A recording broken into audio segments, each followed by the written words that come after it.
I was in such a desperate place, you know. I was on the edge of a nervous breakdown, just not coping, nobody to talk to, because people outside of hospitality, their advice was, you know, you just need to pull your socks up and get it together. It was just like no understanding whatsoever, and I couldn't, and all that did was make me feel even more guilty about my headspace. At the moment on Dirty Linen, we are talking women in hospitality, the good, the bad, the things that need to change. I am really thrilled to bring into this conversation somebody who I know is going to have a lot of value to say. Her name is Nims Zavackas, and she is from Brisbane. She runs an organisation called Mise Bonne, Femme, which is all about women having open-hearted conversations and supporting each other in and around hospitality. Welcome, Nims. So great to have you on Dirty Linen. Thank you. It's good to be here. So I'd love you just to start by telling us a bit about yourself and what made you start Bonne Femme. Well, I've been a chef for a little over 30 years, owned 3 of my own venues, sold the last one last year. It was a COVID miracle. The Sunday that the announcement was made, I nearly vomited in my mouth because our contract hadn't gone unconditional yet, and it went through on the Tuesday, so we missed out by the smell of an oily rag. Wow. Yeah. Yeah, that was huge. Bonne Femme started because I found, you know, when I first opened our first place in Sydney, I'd run kitchens, been head chef for other people. So, you know, I went into it with, even though I'd had all the experience, with beautiful romantic notions about what owning my own place would be like. I was 4 months pregnant, which made it worse. And the reality of the truth of what I'd committed to sort of sunk in. I ended up with severe postnatal depression and no support, no nothing. It was shocking. And I used to have these nightmares, you know, I'd have all the dockets banked up, and I used to have nightmares where I'd be in the kitchen and all these people, I was in my little kitchen in the middle of a field, and all these people would come at me over the edge of the field, and I could never get past my first docket, and people kept putting dockets in. I was totally out of control. People kept coming over the edge of the field, and my dockets at the end got thicker and thicker and then blew away in the wind, and I could never get past that first docket. So this was my wake up and go and do service, you know, Sunday brunch. That is so intense. I know, it was horrible. Goodness. So I had that dream for about 4 years. Wow. Yeah. Oh my God. And I remember I was in such a desperate place, you know. I was on the edge of a nervous breakdown, just not coping, nobody to talk to, because people outside of hospitality, you know, the more I tried to talk about this to, I remember talking to like a mother's group I belonged to, and their advice was, you know, you just need to pull your socks up and get it together. It was just like no understanding whatsoever, and I couldn't, and all that did was make me feel even more guilty about my headspace. Anyway, Sure. I ended up writing a very big letter to Maggie Beer, because I used to watch The Cook and the Chef, and she always, and still does, comes across as this really beautiful woman with a heart that's big enough to hug the world. I want to cry. So I wrote a letter to her. I was in such a desperate place. I wrote a letter and just asked her to help me, because I just didn't have anyone to talk to. I had no one. Goodness. You didn't know her. You just knew her from her media profile. Yeah, I was desperate, and I thought she'll understand. Wow, that is so. I'm going to cry now too. I know, it was terrible. So I wrote her a letter, and then I got a phone call from her. She was on the way. God. I know, she was on the way back from Melbourne. And she was about half an hour out from hitting home, and she rang me in the car, and she said, I just read your letter, and I'm so sorry, you know. Let me get home and I'll make a cup of tea, and here's my home number, and call me in about half an hour. So I called her, and she was just so generous with loving me, because she knew where I was. I didn't have to explain the story. She heard it and she just said, "Oh, my beautiful, wonderful girl, you're going to be fine," and just loved me. It was just wonderful. And after I got off the phone, I felt like I was going to be okay. I just needed someone to hear me and tell me that without judging where I was or trying to give me advice that they knew nothing about offering. Trying to, all the do-gooders that you just think you've got no idea what I'm talking about. Anyway. Yeah. I guess from that moment, I used to then look for, once I'd got my strength back, I was always looking for other girls that I could see, had little quivering chins and weren't coping. I'd go into someone's cafe, and when you've worked this industry long enough, you can really quickly see who's not coping. You can pick up on it so quickly just by how they're delivering their food or how dishevelled they're looking, or, if the staff are stressed, or, I'll go into a cafe, and if I can see it's run by a woman and she's not coping, I'll just get up and go, "Do you want me to put a round of dishes in?" and introduce myself and just, because... Wow, you're like an angel sweeping in. But I suppose I do that too because that's all I wanted. I used to pray, please just send somebody to do my dishes. Wow. Yeah. Anyway, about 3 years ago, I was thinking about hospitality, because it is such a hostile industry. And in Brisbane, especially, because the food industry up here is still quite young. They haven't really developed their roots, and there's no real sense of community across kitchens, and because there's no sort of real depth of food culture here yet. So, and because it's so young, you're getting a lot of young chefs that maybe haven't managed kitchens before, a lot of young boys with big egos coming up, and they're treating people like crap, and the industry is can be really competitive and not hard. Hospitality should be hospitable, and it began to feel like the furthest thing from that you could find. And I thought, I don't know how to solve this, but I need to find a way. And I was just praying one day about what to do, and I surrendered myself to that, like whatever it is that needs to be done, whatever it is, I put my hand up. I don't know what that looks like, but if I put my hand up, then I'll get an answer that could change things.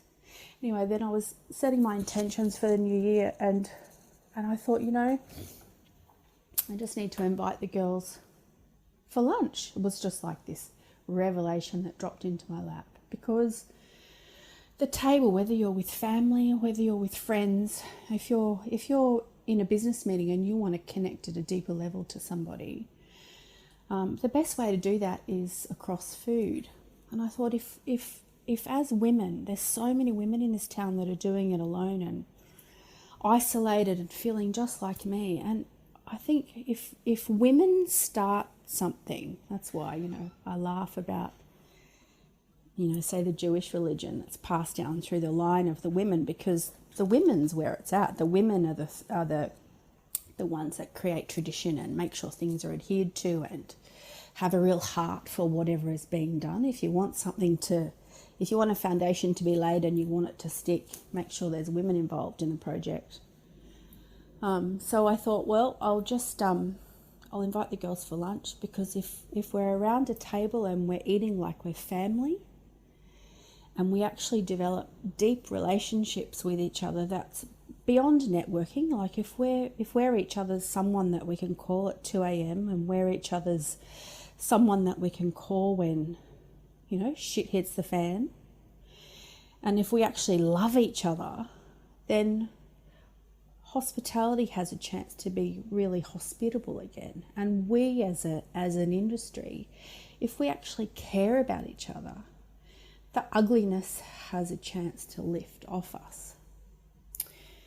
because nobody understands us like we do. So, for instance, I've got one of the girls that's one of our members rang me this morning. Her chef's father died, and one of her chefs has decided to leave her in the lurch and take tomorrow off. And she's like, Nims, I don't know what to do. And I said, I'll come and, do you want me to come and cover for you? So she messaged me, yes, can you come and work for me tomorrow? Sure. Nice. That's what you do for each other. And I do that for her, not because I'm trying to get brownie points or anything else. It's because I genuinely love her, and I don't want to see her in a pit of despair, which is so easy to feel that way in this industry. Do you think anyone, I suppose, can feel unsupported and alone in such a hard industry as hospitality? But what about the way that you and these women that you've connected with, what about the way that everybody's feeling and experiencing the industry do you think is to do with the fact that they're a woman? I think women, there's so much more expectation placed on us, and men can go in and execute something and it's applauded, and there's not a lot of criticism placed at it. You get sort of the round of applause and it's all awesome, and ego sort of buffs up ego, and that's all a bit of fun. But if women do something, there's the automatic response, I think, is almost judgment. It's not the automatic response isn't wow, isn't that amazing, and just complete support. The automatic response often is, oh yeah, she's got tickets on herself. Yeah. So you think women have to try harder or do even better to have the same acknowledgement as a man might expect? Absolutely. And I notice a lot of girls, if they're launching something or doing something, the pressure on making sure, just in case, making sure that there's the execution is perfect, the team is really trained, like there's a whole different dynamic and a whole different level of excellence that they feel that they have to hit, and then they're comfortable to start doing marketing and do press releases and that sort of thing. But even the vocab in the press releases, all of that sort of stuff is people we send each other things. What do you think about this? Is there anything I can do? What can I make this better? Do you think that's going to be okay? We check in with each other to make sure before we launch it into the public space. Whereas I don't know that men put that much. They just do it and it's accepted and people move on. But we have a need to make sure it's all really beautiful before we send it, because the judgment's harsher. Well, I keep half quoting this study that I've vaguely heard. And so it's something along the lines of, a man that's underqualified for a job will still apply for it. They'll apply up. But women who are overqualified for positions will still wonder if they're good enough to take it. We suffer from the imposter syndrome so much more than men. Yeah. So you had this brainwave to get some women around a table. Is that what Bonne Femme is? Like, is there a structure to it? And how long ago was this first lunch? So the first lunch was 3 years ago, and there was 16 women at the table. Yeah. And one of them, we're eating and we look up and she's in tears, and I said, Emma Kate, what's going on? And she said, this is the first time in 6 years that I've been at a lunch that isn't about anybody else. It's just about me. Beautiful and heartbreaking. Yeah. Because we pour so much of ourselves in, and then if another event happens or anything like that, then there's this expectation that we'll do it. So even on our clocked off time, we're not off. We're constantly. One of the girls said to me the other day, actually, she said, the difference between being a business owner in hospitality as a woman and business owners say in the corporate world is they only get reviewed once a year.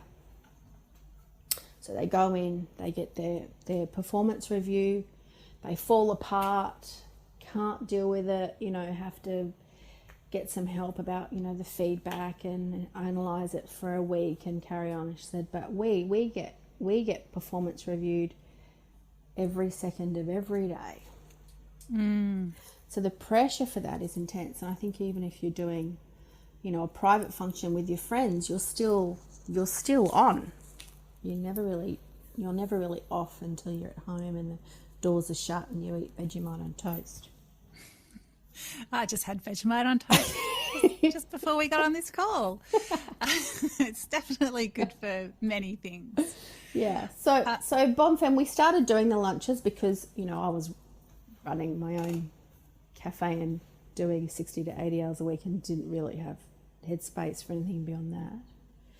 And then last year we didn't do anything because of COVID. There was I couldn't do anything, and then I had to toy with the idea of if I continue with it, it's really needed, but it can't just be what it was, because I was getting phone calls and emails from girls who hadn't connected and they really missed it, and you could hear the depth of their pain because there was no connection. They weren't getting there. Big fat hugs and, having 5 vats of wine with each other and laughing and crying. And, like we'd arrive for lunch at 11:30 and the last one would leave at 5. It was seriously a really good afternoon. So I thought, okay, well, I've got to make this real.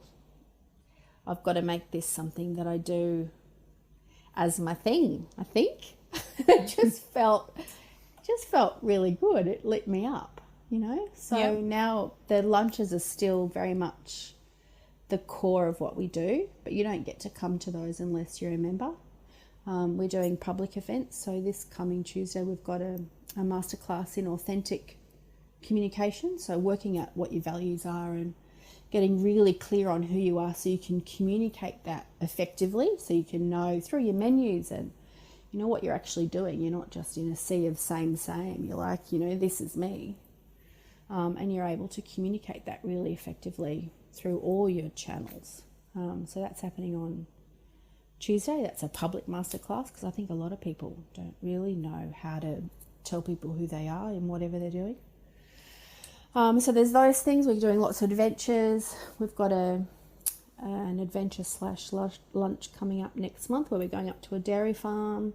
I'm looking at booking something awesome in Frida's Field. So we're going to do, whatever's coming up. It's hard now to book things a long way in advance. There's still that trepidation with COVID, but it's not a networking event. It's just an excuse for the girls to get together and let off some steam and connect and develop really healthy, really supportive relationships. I mean, it sounds really amazing, but it also makes me think about you. Like, you obviously can't pick up every shift when somebody's chef goes AWOL. No. What do you do for yourself to make sure that, you've got, your boundaries and that you're looking after yourself in amongst all this? I am not scared to say no. That's a bloody good one, isn't it? I mean, you must have, that's something that we could all probably be better at.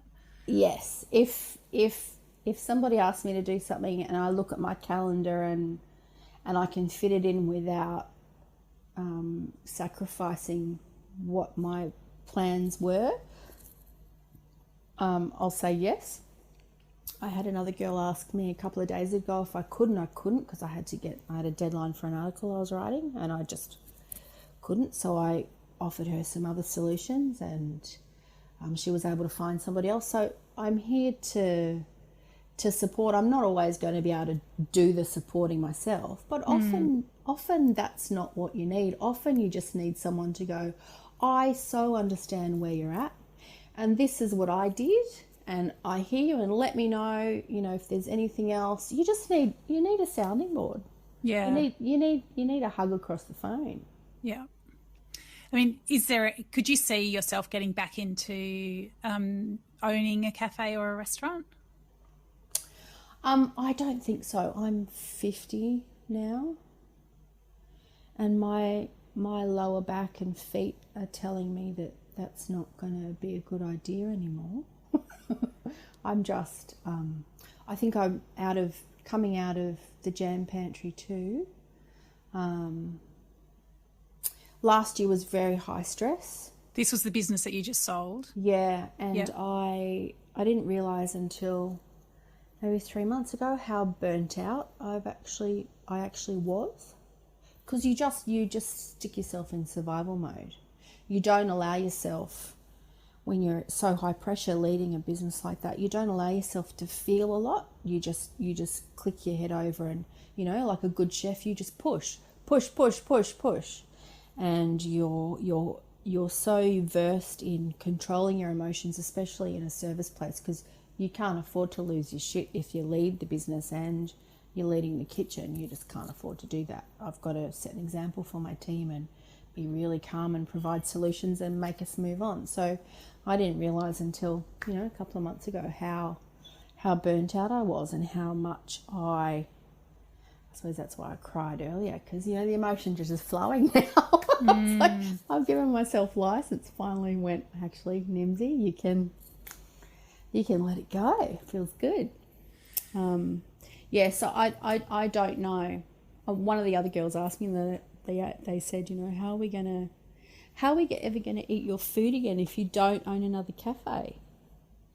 I said, I don't know. I might have to ask you over for dinner.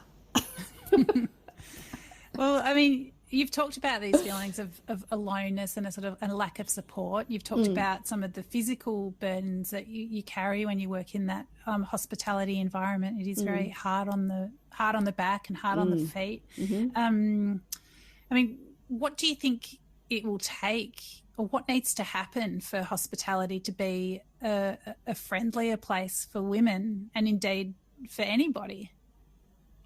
I think if there were more women able to job share responsibility like they do corporately, there's such an expectation, even with, the new wage laws coming in, that, people are on salary, they're only doing 38 hours, but there's still this unspoken expectation that you do 50 hours, that you do. Now, I paid my staff hourly, but there still is an expectation for that unspoken, you have to stay until the job's finished, and then you don't punch that in. I think if people need to be more realistic, bosses need to be more realistic about how many hours a role actually entails, and then if there was a role that needed to be filled and it was 60 hours a week realistically, then why not let two women share that are really good and they're communicating to each other and they're both working clean, and they're, I love working with women because we love writing prep lists and we love setting ourselves up for success for tomorrow, and when we clean down we love restocking our fridges. It's pretty fabulous actually. So if there were two girls that worked similar in a same role, only doing 30 hours a week, and then they could still have a family and they could still, be talking to each other and menu planning and doing all of that, I think that would be wonderful. I think that's such a good idea, and I think perhaps I could imagine that those women would be happy to let each other shine. It wouldn't necessarily be competitive. No. I think if there was really beautiful open dialogue with them and that was encouraged, often competition is encouraged in a kitchen because there's a lot of egos at play. But I think if people are valued and their skills are valued, there's no need for egos. Do you know what I mean? I think if egos often come into play, especially with men, when not their skills but who they are isn't acknowledged. When people aren't saying to them, you're a good person, I love this about your character, I see you. I think that's that's a human need that we all share, man or woman. But men tend to, I've noticed when I've mentored young men in my kitchens and they've been my apprentices, they come to me full of angst and trying to prove themselves, and they get themselves tied up in such knots because, they come from kitchens where, they've had knives thrown at their heads or told that they're effing idiots or, you can't do anything, you're going to have to, go and be a shit kicker, you're not going to be able to cook anywhere except a bloody RSL, you big loser, this sorts of stuff. So they come with big egos because they feel like they've got to prove that they're worthy. And I think if men in the kitchen are actually seen, and it's not about their knife skills and it's not about, pumping up their egos, but actually looking at their character, then the ego automatically disappears and they become super soft and wonderful and call you things like their work mama, which is really nice. I think we've seen a lot of men in COVID who have had more time at home, perhaps with their children, and they've really valued that. And I think, men in some cases haven't allowed to be them whole selves and their whole selves in the workplace, just as you can say, you can say the same for women. And I think society's expectations can be really difficult for anybody. So, I mean, it does feel like there is this opportunity to use this moment as a catalyst for change. And I suppose, there's obviously the pandemic, but there's also all the stuff that's going on, in and around Parliament at the moment, around sexual assault and toxic masculinity and gaslighting prime ministers. Or did I say that? Do you think that there is something about this moment that's a catalyst for change? I hope so. I mean, I think there's always going to be segments of society. You look at when COVID first hit, and I remember hospitality people were saying, this will be awesome if we shut down and then we reopen. People are going to have a whole new appreciation of us and we won't get treated like shit anymore. And then you have, we reopened and there was a whole dynamic of people that behaved that way and were really appreciative and, treated you like a person. And then, but there was this massive split with this huge chasm in between of no balance. So, and then people that just was almost like the rudeness and the entitlement became more exaggerated. So I think it depends on the conversations around that. It depends on, each place and whether they put boundaries in place that mean that their staff are respected. And I think if owners, I found owning establishments when I was obviously in control and I put boundaries in place around how people treated my staff. And, like if it was really hot in the kitchen and the temperature went up, we shut. We didn't stay, and it wasn't like money was more important than the kitchen's mental and emotional and physical well-being. It just wasn't. So if people see that as an establishment you're respecting your staff and there's an atmosphere of respect and of care, then they walk in the door and they behave differently. So I guess it's it's all about a culture that each establishment wants to implement. It's about a culture that you want to implement at home. What sort of culture does Parliament want to implement? It comes from the head down, doesn't it? Well, you'd really hope You'd so. hope so. But anyway, I think that's really powerful, to really create a tone in and around yourself. And I suppose that does have to come from a certain amount of confidence and a belief in your own leadership. But it is really important. And what you say about the customers, the grateful ones and the really horrible ones, I've heard that from so many people. It just seems like it is really dichotomous, as some people are just acting way more entitled than they used to, and others are just like, you know, melting with gratitude to be having someone else bring them some food. So it is really weird. I suppose it's really taken off some of the layers, this this whole COVID situation.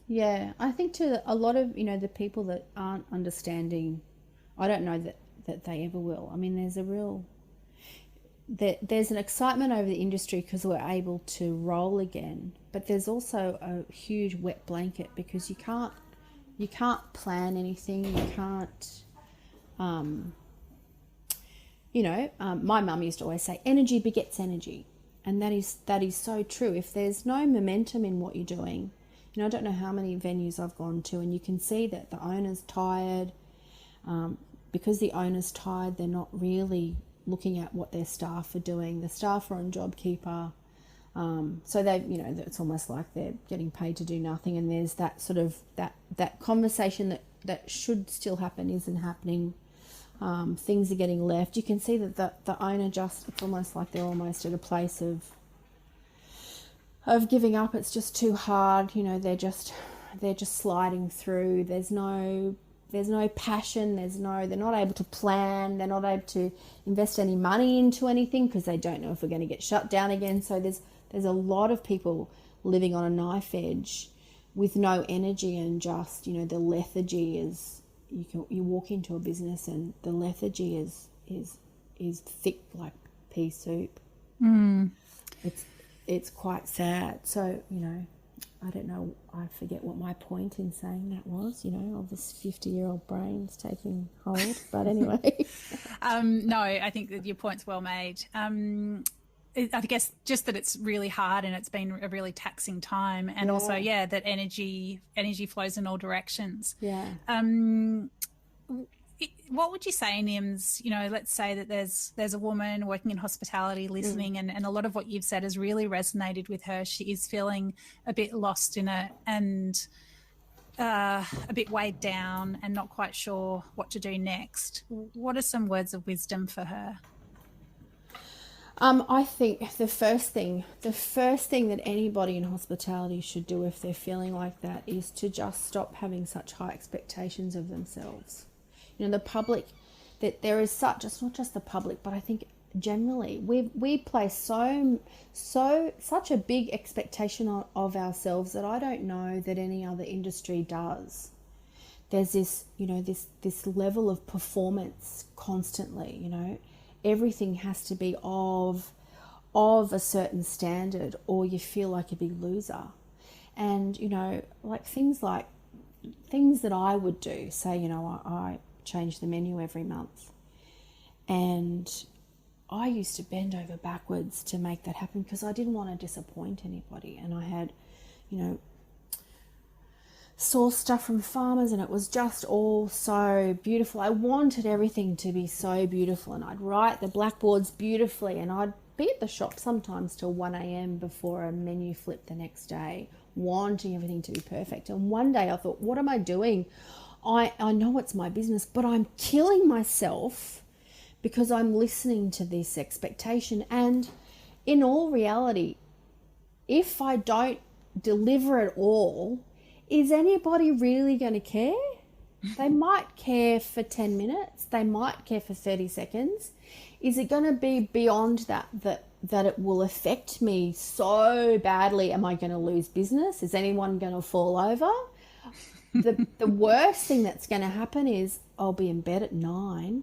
So I started then, you know, not placing that level of perfection on myself. I think we just, as women especially, my goodness, we put unrealistic expectations on ourselves. So first thing you've got to do is look at that huge list and go, you know, what can I piss off?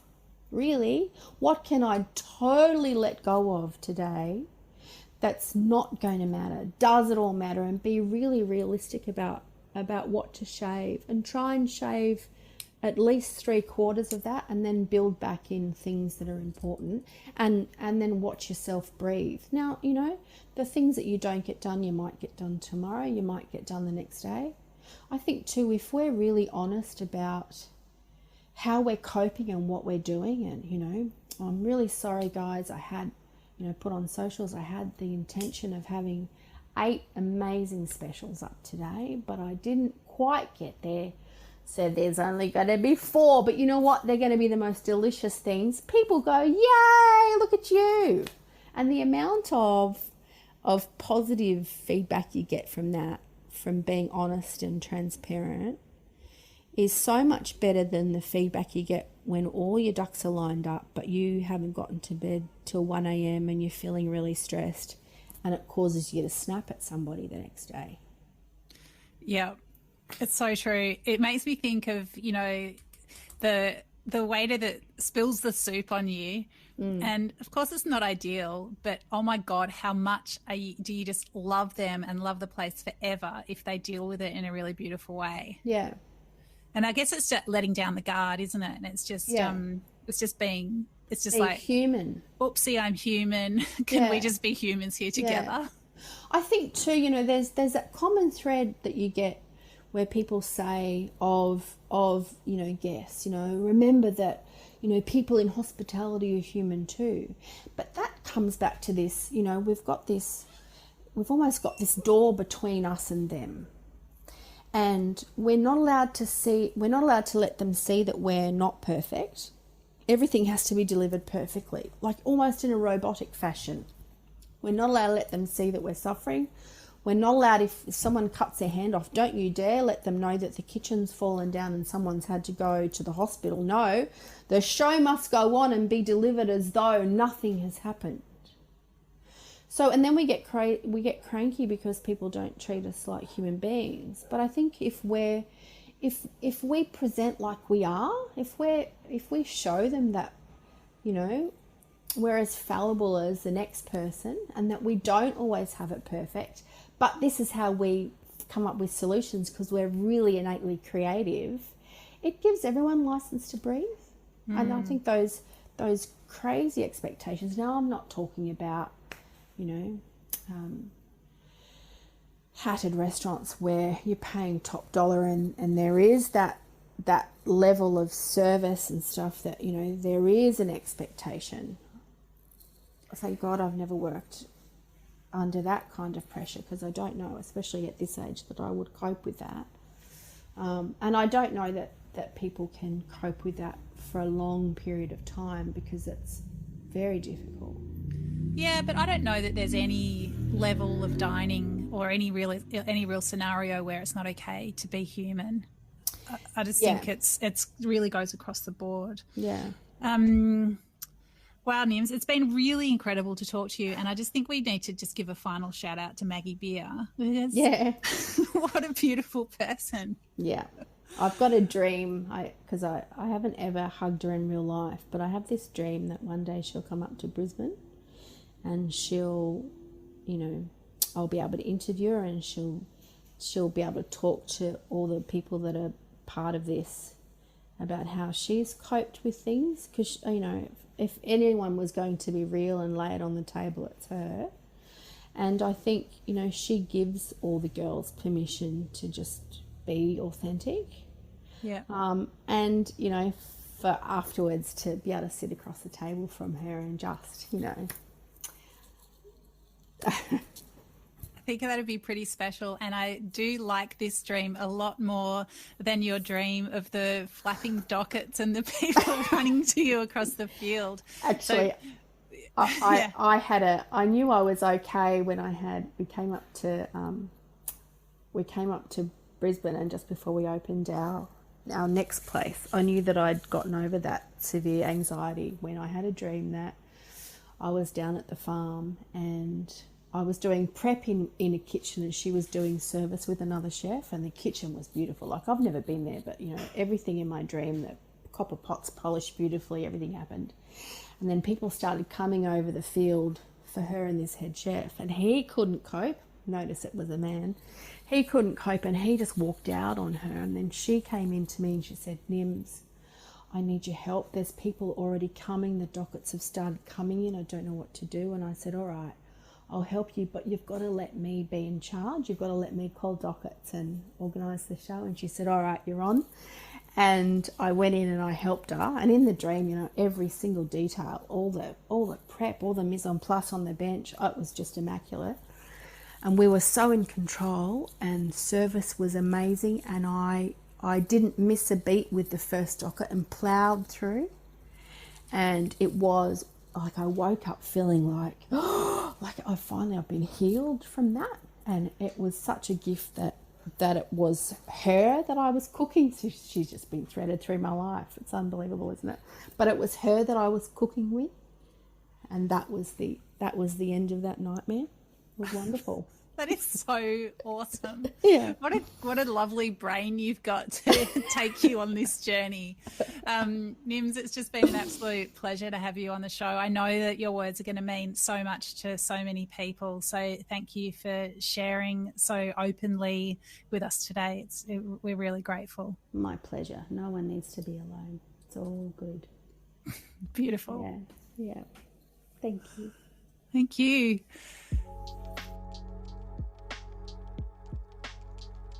This is Dirty Linen, and I'm Dani Valent. We air the issues that the hospitality industry finds hard to talk about. We spend a week thrashing around each issue, hearing from different people with unique perspectives.